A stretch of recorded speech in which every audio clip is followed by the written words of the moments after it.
Hey everybody, I'm Captain Foley. Welcome back. Welcome back, Commander. Hello, Captain and crew out there. Today we are welcoming yet another member to join our ever-growing Trekyards family of special guest stars. That is right, and as you all know, just finished up a month-long look at Star Trek the Animated Series, or the Ship's Array in our Mission Briefing series. And we figured what better way to round off that month and that theme than to have the man who designed all of those ships join us and talk to us about his time on Star Trek the Animated Series. Everyone, please welcome Mr. Bob Kline to the show. Welcome, Bob. I'm supposed to say hi? Yeah. Yes, Just you wanted was. to say, hey guys. Hello. Now, of course, we'll do more detailed episodes, on the ships that you've designed with you in the future. But in the meantime, can you tell us a little bit about yourself, Bob? What is your official title, and what will people out there know you from? Oh my goodness. Well, the best way to find out what they know me from is to look on IMDb, where I'm listed as being everything from a producer to a director to an art director, designer, and a few other things on several animated series over 40 years. Can you give a quick listing of a few of the top ones? Well, things that might appeal are Gargoyles, where I was a director and a producer. Star Trek was my first job in the business in 1973. One of my favorites was a DVD release of Mickey, Donald, and Goofy, the Three Musketeers. And it was done in the 1939 2D animation style.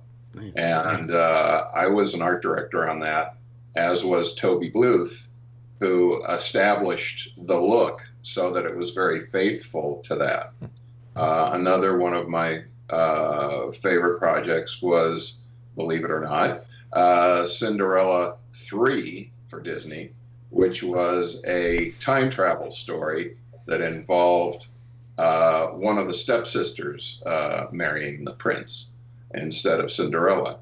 And we had a lot of fun with that because there's a satirical, almost Monty Python element to that. And I was the art director on that one. So it's fair to say you've had your hands in a bunch of different projects and titles over the years. Lots and lots of stuff, and things that I really enjoyed working on because they were the kinds of things I was interested in before I ever got involved in the business. So being able to do Tarzan and Flash Gordon were just a real thrill. So guys, go to IMDb and look up Bob Kline and see what he's worked on, because there's been a lot of stuff. So, but now that you've told us a little bit about your body of work, how did you get your job at Star Trek the animated series? Were you a fan of Star Trek before that, or was this Just a job to you. I was a huge fan, and following the first 2 or 3 months that it was on the air, I went into the Air Force during the Vietnam era. So I was in the Air Force for the full first run, and we would go down to a common room in the barracks and watch Star Trek. That's where I saw most of the first run of the episodes. And I got married the first time during my hitch. I was in Washington, D.C. at the time, and I was building models, the first models that came out of the Enterprise. And even though we lived in a studio apartment and had a kid, I was busily making models. Yeah, we can all sympathise a bit with that, I think. Yeah. I loved it. I couldn't believe how well done it was. And that was coming off of, being a first run viewer of Twilight Zone and Outer Limits, which clearly led up to that. And also having seen Forbidden Planet in 1956 when it came out, and just, practically falling on the floor. It was so cool. And then realizing the relationship between that movie and Star Trek over the years became, oh, look, they did that, and they did that, and they did that. But yeah. So how'd you get the job at Star Trek Animated then? Tell us about that. Well, when I was in the Air Force, I was doing fan art which you can see on the internet. And it was for various magazines that were celebrating comics and science fiction. And I was very anxious at that time to become the next Frazetta or Al Williamson or Wally Wood. And so you will see the influences in those drawings that were published back then. So I had all that stuff in my portfolio when I went to Filmation at the behest of my friend Mark Evanier, who is a comics writer and TV writer and so forth. And he said, look, they're doing Star Trek over there. You've got to go. And I said, okay. So I packed up my stuff. I went over to the building at Sherman Way and oh gosh. Anyway, it was in Reseda. And I just walked in and told them what I was there for at the front desk. And they had me talk to Don Christensen, who was the art director on Star Trek, as well as the other 5 shows they were doing at the time. And I had all these monsters and spaceships in my collection of artwork. And when can you start is basically what they said. And that was in March of '73. And they hadn't done a whole lot yet at that point. Mm-hmm. So I got put into an office with George Jensen, who among his credits are doing pre-production on Close Encounters of the Third Kind and working at Disney and stuff like that.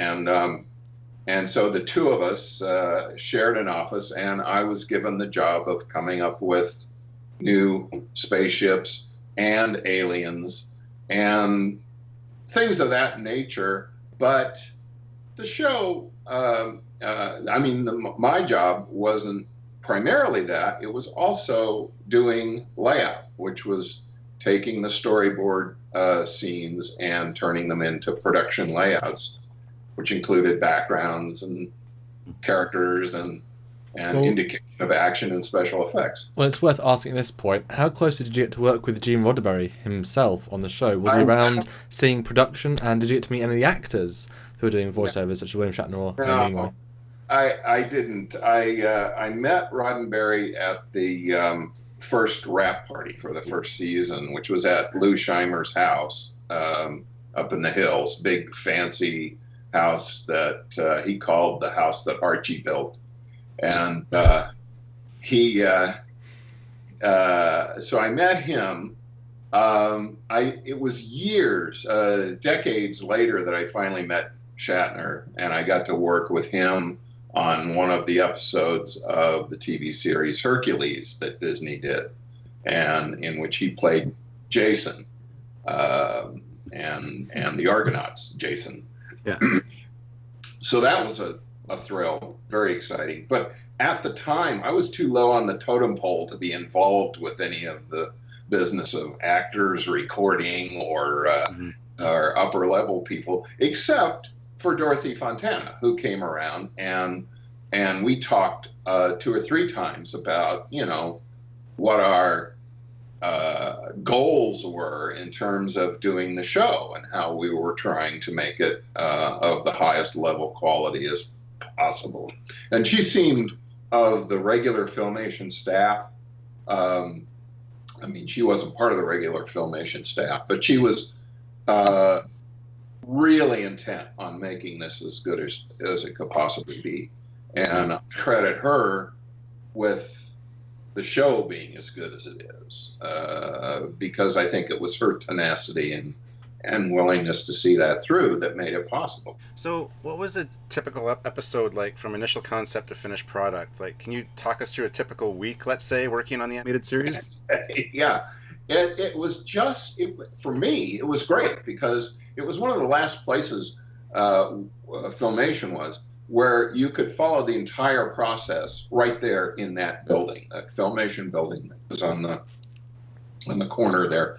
And they did everything in-house. The only thing they had to send out was the exposed film to be processed at Technicolor. But all the other thing, they had their recording studio there. They had The writers were there, and the storyboard people were there. And so each step along the way of traditional 2D animation that you see on the Disneyland program or what have you was accomplished in the studio. And they had 4 camera stands, and they had, editing capabilities, and they were still editing the film with glue and razors. And one of the interesting things about that is that they would have to drop in film for the soundtrack, I think it was, blank film, and it was cheaper to buy all abandoned film for that, 35 millimeter film. And they usually got old porn film to fill in there on the soundtrack. So that was cool. And you could wander around, you could go down and hang out and see how things were done and so forth. It was great boot camp for me. Well, now we know that you designed, we talked about a lot of the stuff from the animated series. How much freedom were you given to actually design these things? And did the scripts call for really specific things, or just alien ship? And could you let your imagination really run wild? Yeah. Well, it was influenced. The designs were influenced in a variety of ways. It depended on how important the story was in terms of that design, or that design was in terms of the story. So you might get a little extra input. I don't recall getting a lot. I got some from Don Christensen, the art director. On the very first show with the big watermelon ship, the vines and so forth. That ship, Gene Roddenberry, I think it was the only one where he had input, and he was just like, "That's not good enough. No, that's not it. No, that's not unusual enough." And so I was drawing ship after ship after ship after ship. And I started with very traditional Federation-style ships with the twin nacelles and other design elements that you'd relate back to the Enterprise in the original show. And then he just kept pushing and pushing and pushing. And it is true that there were 100 designs done by me personally before he accepted that final one that you see in the episode. Oh wow.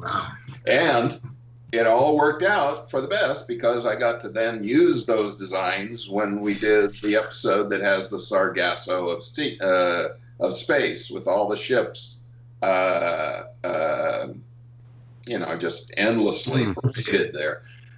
So it was just a cut and paste and Xerox process of doing that layout, because we had all the ship designs. And so that was fun, but it was a bit discouraging at first to get your very first assignment. And I'm pretty sure the storyboard hadn't been done yet at that point when they were still finishing up the script or what have you. And then we got it afterwards. And if you look at the storyboard, I'm pretty sure that people pasted up reduced Xeroxes of those drawings, those first drawings, on the storyboard. Now, we will, of course, be going into much more detail about these ships in upcoming episodes with you. So I just have to ask, what was your favorite ship design that you created for Star Trek Animated, and what has fan reaction been to your work overall? That's fascinating. I unfortunately, or I don't know, I haven't really reacquainted myself with the show after all these years, and I should, because I did have a long discussion with Aaron, what's his name, Hardy, recently, in which he was asking me questions about the ships, and I even didn't understand one of the questions he asked me, because he was talking about one ship when I was visualizing another ship in my head. And so it would be good for me, if you could say, what about this one? And I could say, oh yeah, now I remember. And that's part of the difficulty of answering your question. I can't really point to any one particular one. There's this, I think, and the disappointing thing about this particular ship is that it was only drawn, I think, from one angle. And it was a batwing kind of thing, and it was green, and I think it belonged to the, not, who are the other guys? The Vulcans, but the other guys are the Romulans, I think, but maybe not. Maybe it was another. I enjoyed so much doing that job. I felt like I was the luckiest boy in the world, doing what I'd always loved, and getting to do it, getting to be the guy. And the interesting sideline to that is that there was this other gentleman who was in layout, who was working on Lassie's Rescue Rangers. His name is George Wheeler, and I don't know, he wanted to work on the show so badly, and he was a Disney veteran. He had worked on the original Cinderella, doing rotoscoping shot and animation for the dancing of the Prince and Cinderella. He was a magnificent draftsman, and he had done for years a Disney panel in the newspaper called True Life Adventures, where he had to draw over that period of time all the different animals in the world so they could talk about them, and it was amazing. And that just heightened my feeling of being fortunate, is that they had this incredible guy that really wanted to do it. I don't know, maybe he didn't live right. I don't know why it didn't work out for him, but the challenge of each new ship, each new design was great fun, and sometimes I know there's a design in there, and I think it might be in the story where it's a sequel where they go to the planet where you think of something and it appears, like Alice in Wonderland or what have you. Do you know what I'm referring to? Yeah, the sequel to Shore Leave. Yeah. I can't remember the name of the animated episode though, but yeah. But I think there's a ship in there that is a real theft from one of my favorite movies, and that is it looks like the Martian War Machine from the George Powell movie, and that wasn't an accident. And on that interesting little tease there, I think we'll call it a wrap for this announcement video. So many things to learn from Mr. Kline. Definitely look forward to doing more episodes of them very soon. Thank you very much for joining us today, Bob. It's been a real pleasure. Thank you. Yeah, guys, it's been a definite pleasure to have Bob with us today. So hope you guys all enjoyed it, and I'm sure we're going to learn more about his work in the field of animation. Anyway, he contributed a lot to my youth, so I appreciate that. So stay tuned for more episodes with Bob, and in the meantime, guys, please like this video. Don't forget to share the video and subscribe, of course. And also don't forget about Patreon, as every little helps us out here at Trekyards. Well, head over to trekyards.com, click the donate button and give what you can. Just enjoy content or support if you can. But until next time, guys, I'm Connor Coggins. I'm Captain Foley. And I'm Bob Kline. And we'll see you all next time. Goodbye, guys. Bye-bye.